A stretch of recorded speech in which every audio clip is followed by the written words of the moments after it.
Hey YouTubers, this is Optimus42388 with another review. This is going to be two different videos. We're going to do the Ren Lion and the Geki Elephant. Well, actually I think it's called the Wild Elephant. This is Korean. This is the Ren Lion with the Ren Chameleon. And we're going to be talking about the combinations with the Jungle Pride Megazord. And as you can see, still have the wolf on. Not a fan of the cheetah. Well, let's take a look at the chameleon first, because there's no articulation whatsoever. Maybe a little bit at the legs, but don't want to do too much. There's no firing mechanism on it. I thought there was, but the only way you get that tongue out is by doing that. So, that is probably the smallest and most worthless Zord I've ever seen. But we're talking about the lion. Let's talk about the gold. The gold paint is just phenomenal on this piece of Power Ranger history, I guess you could say. Articulation-wise, that fell off. That's it. It does nothing more. This pure, I mean, the angles do turn around. They do go up and down. That's it. He's just basically a parts former. Head does come off. We'll leave that off for that. And then we might as well talk about the box. Pretty good picture of the lion and chameleon with Daishi and Camille, I guess you could say. Down at the bottom is Korean. Ren Lion, Ren Chameleon combined into that, which we'll get into in a second. It's a better shot. Let the camera try to focus at least. It also spins. I don't know what the technique is called, but it has a hard time spinning when I attach it to it. Another picture of it spinning, bottom, and then top. Basically about it. This Zord is interesting because this elephant has more functionality than this. This is more just piece and display when combined with the Pride Megazord. Let me show you what I mean. Take the lion head, as you see, falls off, attach it to the chest. Okay.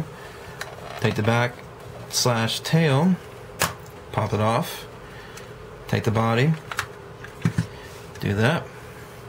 Legs go like this. Fold those down, and they do slide. I don't know if you can see it right there. Slide that in, repeat. Side there. I always put that on the left arm. Front, similar. These are the pegs that go on the shoulder. Pretty much are pretty good there. Bring that down, fold the legs in. Repeat. Peg that in. Take the tail, has a little peg right here for the fist. It doesn't hold it like a normal sword per se. It's more like, just gonna rest this right here. Peg on the tail, goes to the shoulder.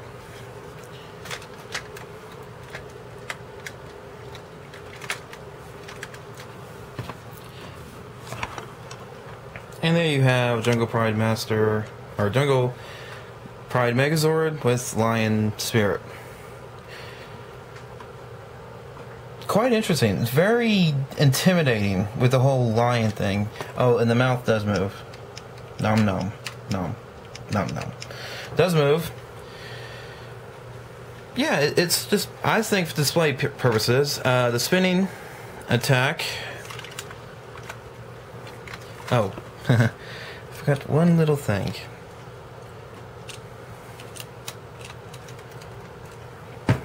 Honestly, that's all she does. Just sits on his hand, and I guess as you're spinning, it sticks out. But to spin,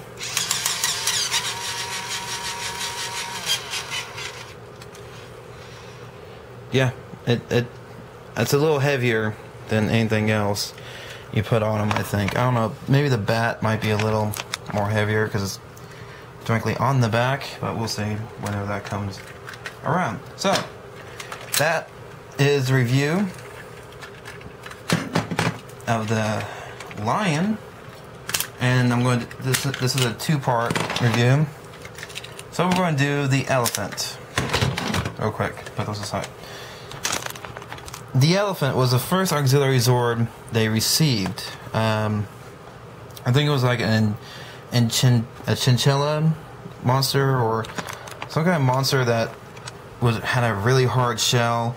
They had nothing to break through it, not the nunchucks, tonfa, or bow staff. So they need something a little more destructive, I guess you could say. Master RJ tells him about a master whose weapon could destroy anything. Grandmaster Fant. Hence, elephant. Fant, elephant. You get to see the pattern with these masters. Anyways, they go to the woods and they basically find him, and he's a stubborn old fool, hard-headed as an elephant. And Lily, being hard-headed also, she decides to stay and wait for him to come around and teach her the ways of the jungle mace. Hence why we have the ball. It's the connecting point of this. So basically, you know, she defends him and whatnot. So then he teaches the way of the jungle mace, and they save the day. Well, in order to defeat the chinchilla monster, I guess you could call it, as a super growing technique, they need the help of the elephant spirit, who also provides the jungle mace power. But before we get into that, let's talk about this. This does have a functionality, like I said earlier, compared to the Lion. The functionality is set the ball right here from the trunk. That's it. It's supposed to launch the ball towards the enemy, and it takes damage. It's a little button up here, so you can see. But yeah, that's the action feature. Not bad. I'm all for launching things at people.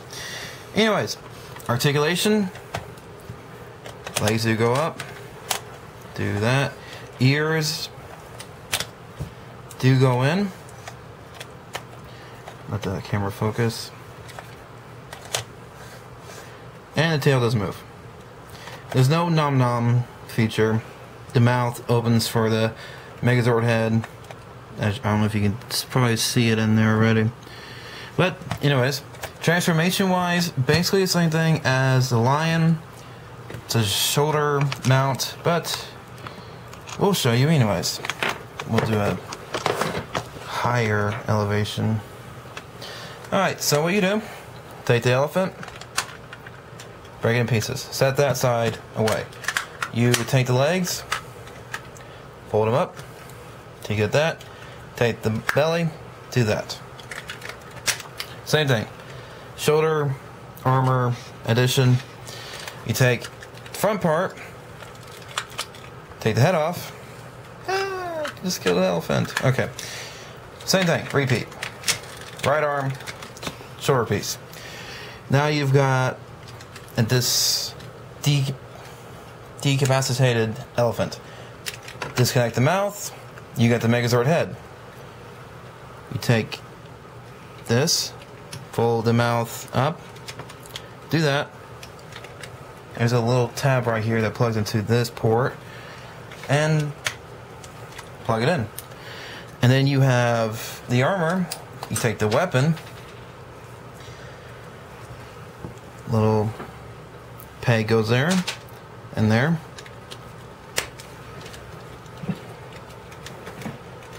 And there you have Jungle Pride Master, no sorry, Jungle Pride Megazord with Elephant Spirit. Get a better view of him. Honestly, he looks a lot intimidating with the horns sticking out. Very African. And randomly Ironhide of the Creos comes in. That was not my doing.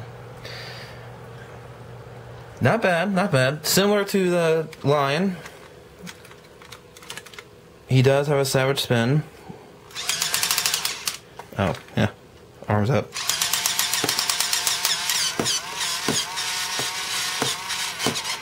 Yeah, it tells you not to have that close to your face for apparent reasons. But yeah, that's the basic gist of it. Honestly, of the three, I think this is probably one of the most easier auxiliary Zords to transform and combine. I don't know. Well, this is Optimus 423 and Ironhide of the Krios. Doing a little dance. If you guys have any suggestions, comments on my videos on how to do this, or you know you have a Megazord you want to see, please comment. Love to hear from you guys. I know there's a couple viewers out there, but I have no comments whatsoever. So please let me know what's going on. All right, Optimus 423 sign off.